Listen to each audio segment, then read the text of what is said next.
Bismillahirrahmanirrahim. Assalamualaikum warahmatullahi wabarakatuh. Waalaikumsalam warahmatullahi wabarakatuh. Berjumpa lagi dengan Hijau Hitam 21. Hari ini kita mengundang tamu yang istimewa. Beliau adalah Dr. Barunanto, Presidium Majelis Daerah Kahmi Ponorogo, dan beliau adalah seorang dokter.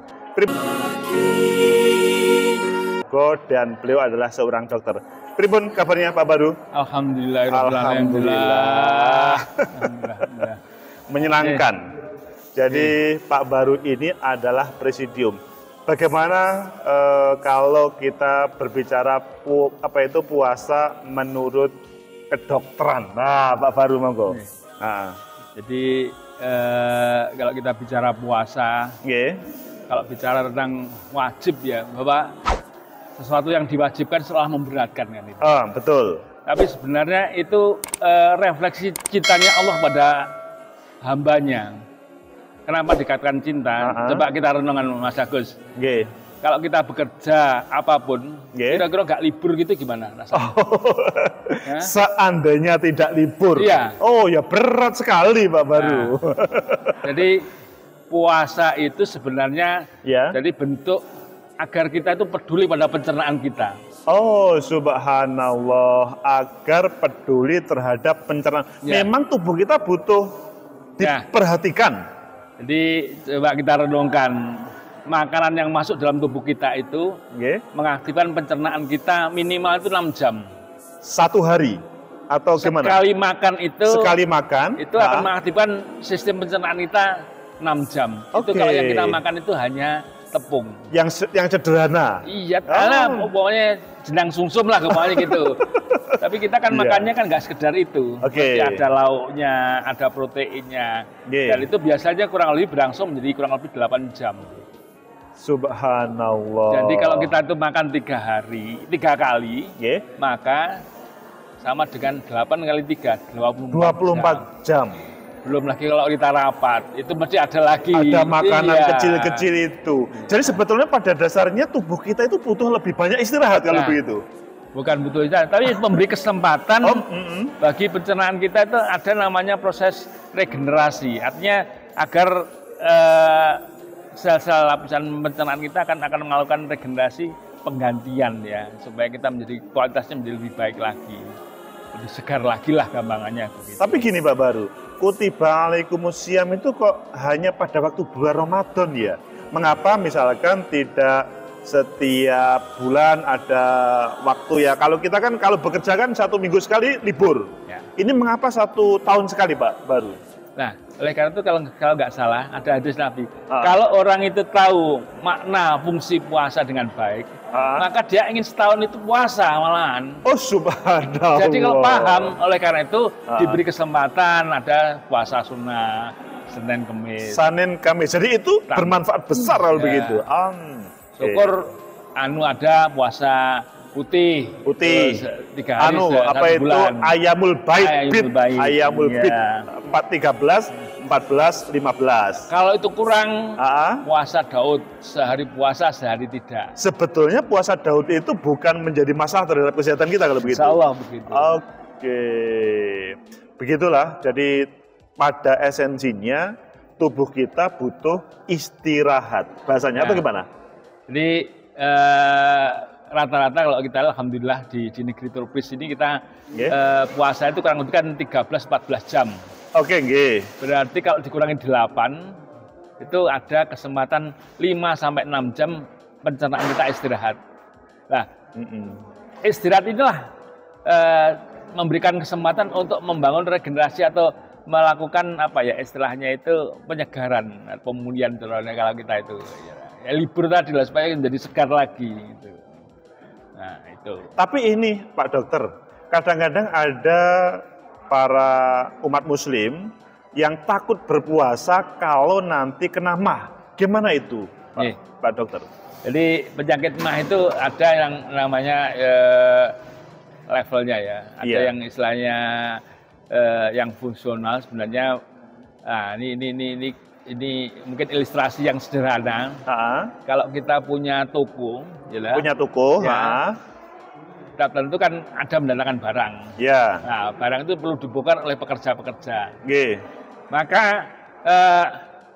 zat-zat dalam lambung itu adalah pekerja-pekerja tadi. Zat-zat dalam lambung merupakan pekerja. Logika aja seperti pekerja itu. Jika ada namanya jam biologis, di mana pada jam-jam tertentu dia akan keluar. Oh, gimana juga enek pekerjaan.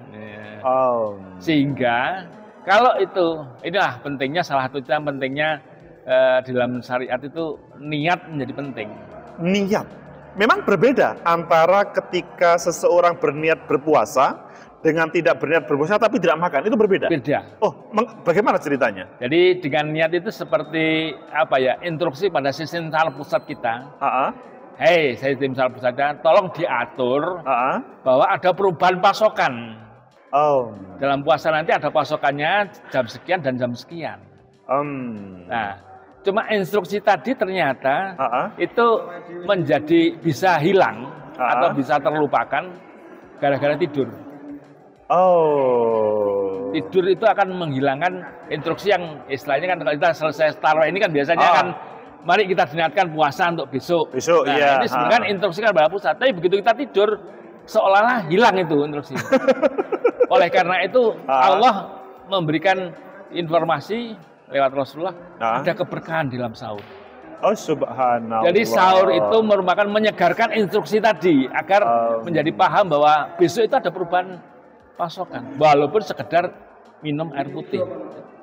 Walaupun hanya air putih, tetap sahur itu menjadi sesuatu melanjutkan niat tadi. Ya, akan menyegarkan instruksi pada sistem marfulah tadi menjadi berjalan ini baik. Yang menjadi perhatian ya, meskipun kalian mungkin kadang-kadang takut gendut atau subur, tetapi sahur tetap penting untuk melanjutkan instruksi begitu ya Bapak? Menyegarkan instruksi. Menyegarkan instruksi, subhanallah. Oleh karena yang paling baik adalah mengakhirkan sahur. Mengakhirkan sahur. Oh, itu tidak hanya dalam hadis saja ya, dalam tubuh itu juga begitu. Ya instruksinya supaya segar. Guyonannya kadang-kadang undangan-kondangan itu supaya datang itu kan mesti maghrib mereka datang undangan sehingga mesti datangnya akan ingat bahwa nanti ada undangan. Terus instruksi tadi hendaknya disegarkan sebelum memulai puasa harus diingatkan lagi bahwa besok itu puasa betulan. Ada perubahan metabolisme tubuh. Ya. Subhanallah, niat itu luar biasa para insan cita.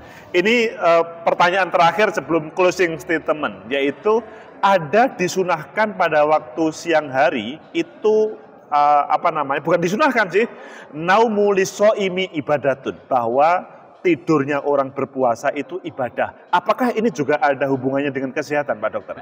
Kalau terkait dengan tidur itu ada guyonan-guyonan.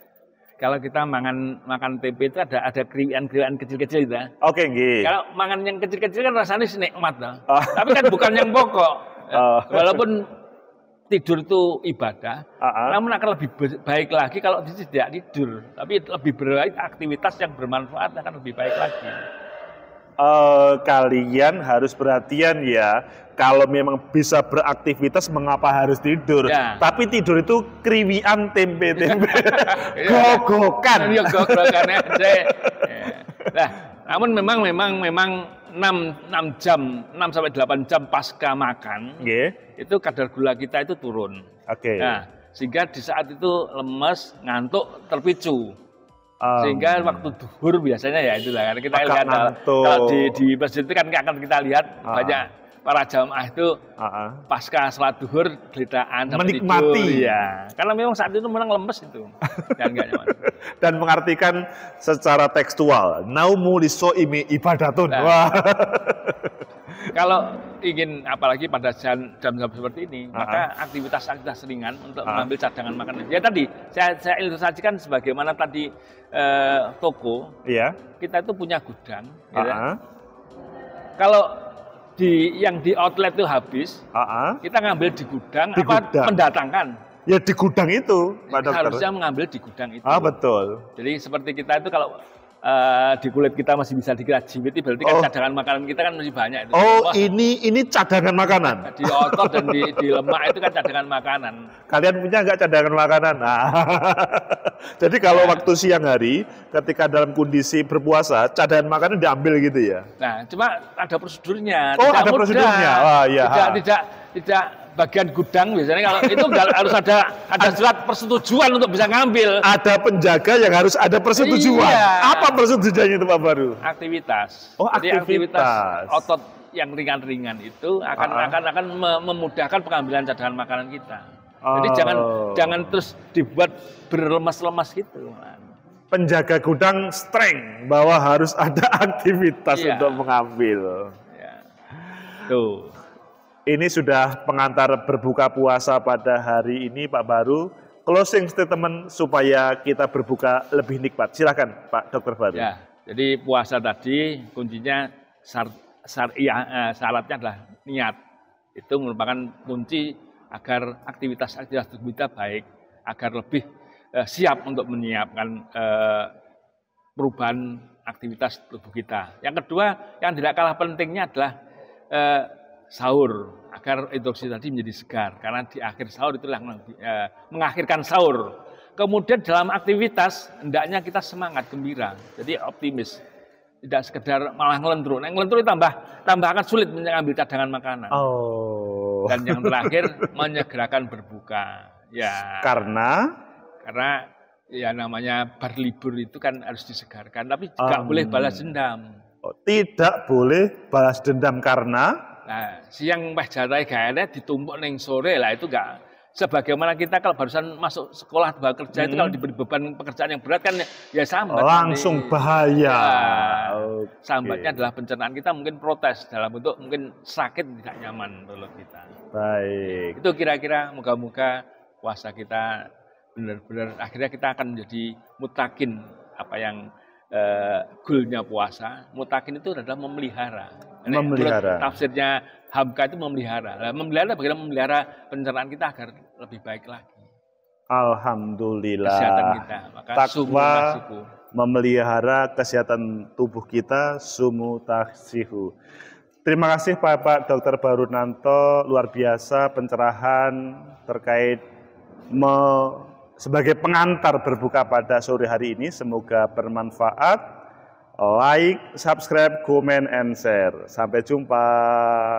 Assalamualaikum Pak Baru. Waalaikumsalam warahmatullahi wabarakatuh.